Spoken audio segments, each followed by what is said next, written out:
അമേരിക്കയിലെ ന്യൂയോർക്ക് സിറ്റിയിലെ New York ഹാർബറിലാണ് statue of liberty സ്ഥിതി ചെയ്യുന്നത്. ബാർത്തോൾഡിൻ്റെ രൂപകൽപ്പന ചെയ്ത് ഗുസ്താവ് ഈഫൽ നിർമ്മിച്ച ഈ ശില്പം രാഷ്ട്രത്തിന് സമർപ്പിച്ചത് 1886 ഒക്ടോബർ 28-നാണ്. അമേരിക്കയ്ക്ക് ഫ്രഞ്ചുകാർ നൽകിയ സമ്മാനമാണ് ഈ പ്രതിമ. സ്വാതന്ത്ര്യത്തിൻ്റെ പ്രതിരൂപമായ റോമൻ ദേവതയായ ലിബർട്ടാസിൻ്റെ രൂപമാണ് പ്രതിമ.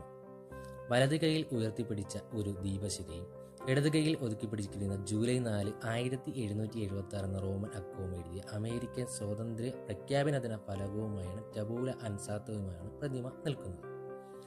ഒരു തകർന്ന ചങ്ങല പ്രതിമയുടെ കാൽക്കൽ കിടക്കുന്നുണ്ട്. ആദ്യകാലങ്ങളിൽ ലിബർട്ടി എൻലൈറ്റനിങ് ദ വേൾഡ് എന്നാണ് അറിയപ്പെട്ടത്.